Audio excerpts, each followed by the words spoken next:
জমিদারের দুই ভাইয়ের বিবাদে বড় ভাই ছোট ভাইকে সপরিবারে হত্যা করল। ছোট ভাই পিশাচ হয়ে বদলা নিতে শুরু করল। সনাতন তান্ত্রিক কিভাবে তাদের রক্ষা করল আর পিশাচকেই কিভাবে মুক্ত করল সেই নিয়েই আজকের এক চমৎকার গল্প। একটা সিগারেট। লোকটা সনাতনের দোকানে গিয়ে একটা 100 টাকার নোট বাড়িয়ে দিল। সিগারেট কিনবে। ওই হাতটা দেখে আর গলার আওয়াজ শুনে সনাতন লোকটার দিকে তাকালো। তাকাতেই চমকে উঠল সে। এ কি? একে এলো ওর দোকানে। সে বলল, কি সিগারেট দেব? চারমিনার। নাম কি? বললাম তো চারমিনার। না না, আপনার নাম বলছি। আমার নাম জানার দরকার কি? এমনি, এখানে নতুন দেখছি তো, তাই। রোহিত সেন। থাকা হয় কোথায়? কেন, এত জেনে কাজ কি? আসলে মনে হচ্ছে কোথায় যেন দেখেছি আপনাকে। কোথায় দেখেছেন সেটা তো আপনি জানবেন, আমি কি করে জানব? আমার এখন ঠিক মনে আসছে না, তাই জিজ্ঞেস করলাম। পটাশপুরে আমার বাড়ি। ও হ্যাঁ, এবার আমার মনে পড়েছে। আরে ওখানেই তো আমার বাবার পিসির বাড়ি। অমলেন্দু কে চেনেনি? অমলেন্দু? কে অমলেন্দু? আরে অমলেন্দু রায়, ওই উপর পাড়ায় থাকে। ও হ্যাঁ, এবার মনে পড়েছে। আমার কাছে কিন্তু চারমিনার নেই। গোল্ডেন আছে, চলবে। তাই দাও। লোকটা সিগারেট নিয়ে মাচিস চাইল। সনাতন লোকটাকে মাচিস দিতে গিয়ে ওর হাতে হাত রাখল। রাখা মাত্রই সে পড়ে যাচ্ছিল কিন্তু সনাতন ধরে ফেলল, পড়ে আস্তে আস্তে তাকে শুইয়ে দিল। দীপক, এক ঘটি জল নিয়ে আয় তো। সনাতন বলল। দীপক, সনাতনের দোকানের এক কর্মচারী, জল নিয়ে এলো। রোহিত সেনের জ্ঞান ফিরে এলো। এখন কেমন বোধ করছেন রোহিত বাবু? জিজ্ঞেস করল সনাতন। আপনি কে? আর আমিই বা কোথায়? আর রোহিত বাবু বলছেন কাকে? আপনার নাম রোহিত সেন নয়? না তো, আমার নাম তো বিমল হাজরা। থাকেন কোথায়? 42 নম্বর, সার্কুলার রোডে। হুম বিশ্বাস হচ্ছে না তো আপনার? আপনি ফোন করে দেখুন, নম্বর বলছি।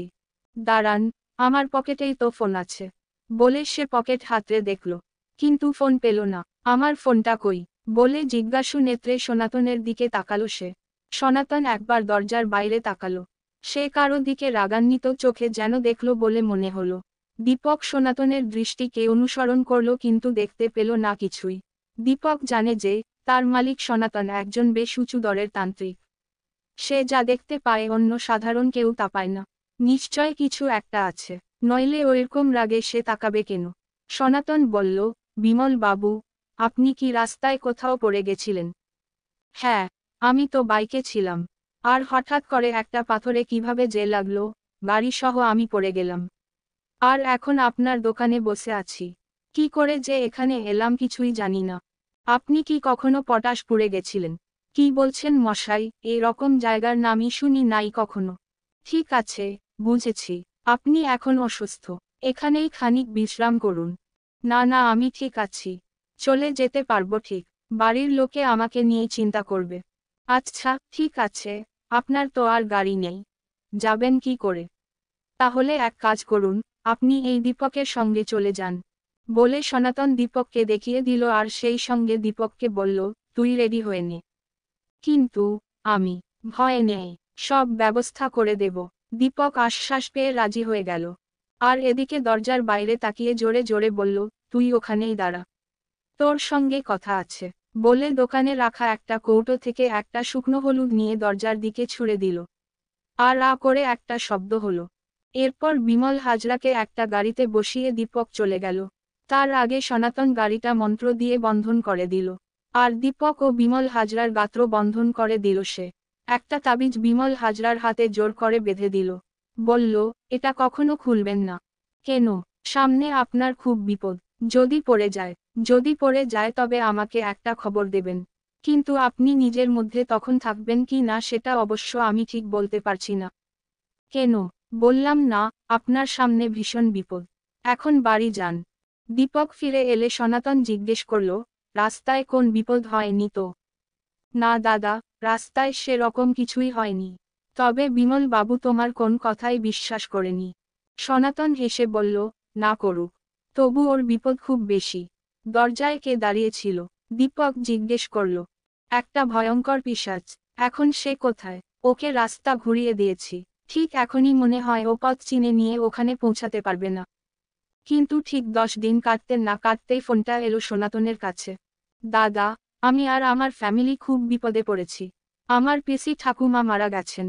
আর বাড়ির সকলেই খুব অসুস্থ। ওষুধেও কোনো কাজ হচ্ছে না। সনাতন দীপককে সঙ্গে নিয়ে সার্কুলার রোডে গিয়ে দেখে বিমল বাবু একা একাই তার বাগানে পায়চারি করছে। সনাতনকে দেখেই খুব খুশি হয়ে বলল, আসুন দাদা, আসুন। আপনার অপেক্ষায় অনেকক্ষণ ধরে বসে আছি। বলে বাড়িতে নিয়ে গিয়ে ড্রয়িং রুমে বসতে বলে বলল, কি খাবেন বলুন দাদা, চা না কফি? বিমল বাবু, খাওয়া দাওয়ার কথা বাদ দিন। এখন আপনার বাড়ির সদস্যদের দেখি কে কেমন আছে। আগে পিসি ঠাকুমা মারা গেছেন। ডাক্তার বলল বয়স হয়েছিল তাই মারা পড়েছে। বাকিদের সব নামি হাসপাতালে অ্যাডমিট করে দিয়েছি। আর এখন আমার খুব ভালো লাগছে। খুব ভালো, মনে শান্তি আছে। সনাতন বিমল বাবুর দিকে তাকালো খানিক। তারপর বলল, ভালো লাগছে। খুব ভালো লাগছে। মজা লাগছে। নাচতে ইচ্ছা করছে, তাই না? তারা চিহ্ন। হ্যাঁ, হ্যাঁ, খুব ভালো লাগছে, খুব দারুণ লাগছে। দারুণ, সত্যিই নাচতে ইচ্ছা করছে। আপনিও আমার সঙ্গে নাচুন। নাচুন। বেশ, আমিও নাচব। তবে অনেকটা জার্নি করে এসেছি তো, তাই সঙ্গে সঙ্গে নাচতে পারছি না। এখন আপনি নাচুন, আমি বরং বাজাই। বলে নিজের ব্যাগ থেকে এক মুঠো সাদা সর্ষে বের করে বিমলের গায়ে ছিটিয়ে দিল। আর ছেটানোর সঙ্গে সঙ্গে সে লাফাতে লাফাতে পড়ে গেল। আর কে যেন চিৎকার করে বলল, বেঈমান, তোকে আমি দেখে নেব, সনাতন। তোকে আমি দেখে নেব। তুই এখান থেকে চলে যা, এদের পিছনে কেন লেগে পড়ে আছিস? তুই সেসব বুঝবি না, তবে তোর সঙ্গে দেখা হবে পটাশপুরে। বিমানবাবু নিচে পড়েছিল। তাকে জল দিয়ে সুস্থ করে তোলা হলো। দেখল বিমল বাবুর হাতে মাদুলি আছে। মাদুলি থাকা সত্ত্বেও পিশাচটা বিমল বাবুর শরীরে ঢুকলো কি করে? সনাতন ভাবল খানিক। চোখ বুজে থাকলো একটা মিনিট প্রায়। তারপর বলল, ও মাদুলিটা অশুদ্ধ হয়ে গেছে। পিসি ঠাকুমা মারা যাওয়ায় অসৌচ থাকার জন্যই অশুদ্ধ হয়ে গেছে। সে তৎক্ষণাৎ মন্ত্র পড়ে মাদুলিটা শুদ্ধ করে নিল। তারপর বিমলকে নিয়ে সোজা হাসপাতালে চলে গেল। ওখানে বাড়ির বাকি সদস্যদেরকে মন্ত্রের সাহায্যে সুস্থ করে তুলল। তারপর প্রত্যেকের হাতে একটা করে মন্ত্রপুত মাদুলি পরিয়ে দিল। হাসপাতাল থেকে বিমলবাবুর বাড়ি যাওয়ার পর সনাতন আগে সমস্ত বাড়িটাকে মন্ত্র দিয়ে বন্ধন করে দিল।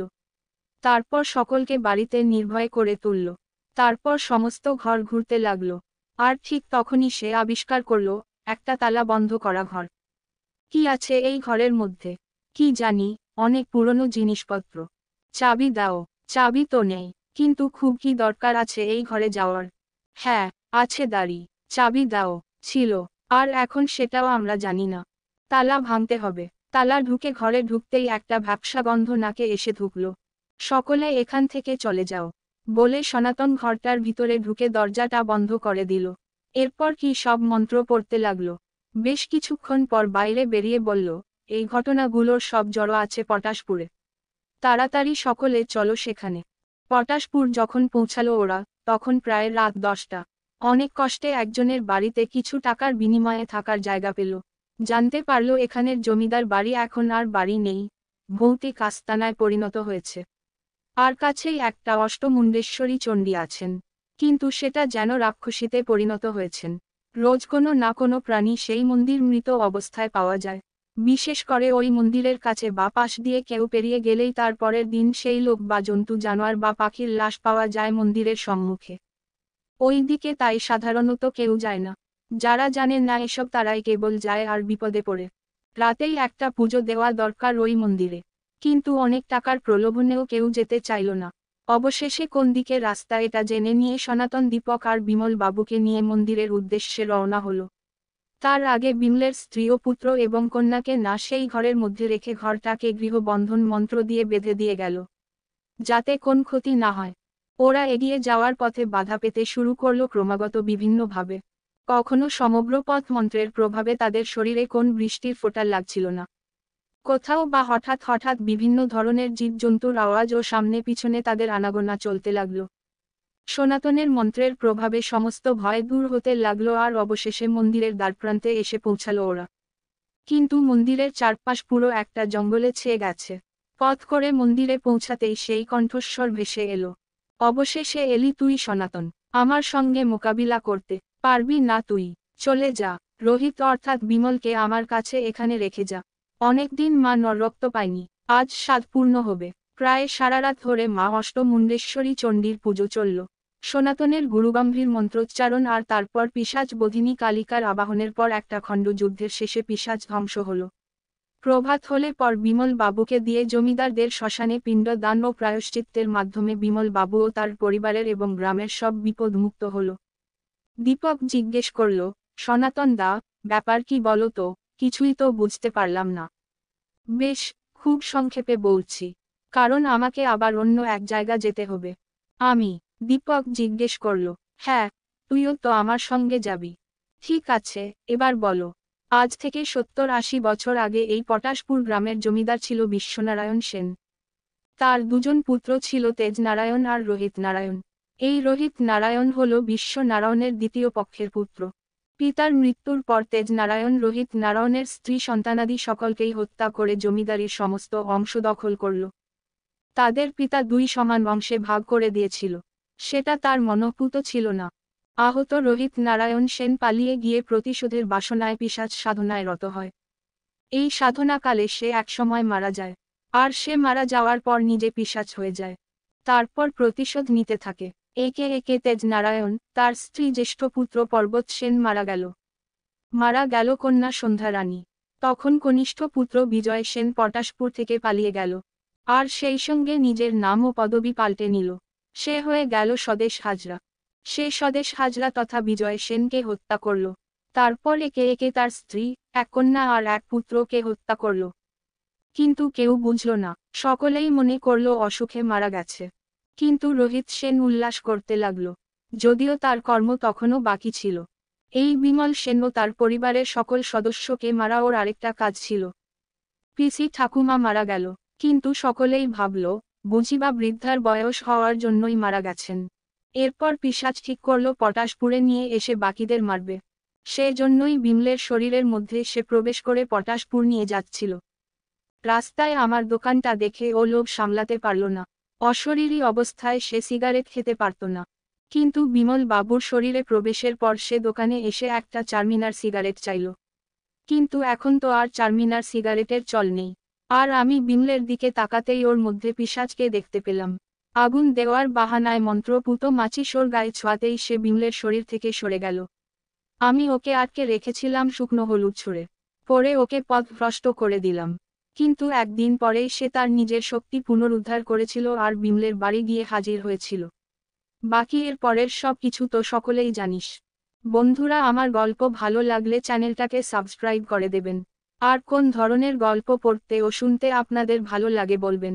আমি সেই রকম গল্প লেখার চেষ্টা করব। আপনাদের কাছে অনুরোধ, একটা লাইক ও সাবস্ক্রাইব করে দিন। এতে কোনো টাকা পয়সা লাগে না।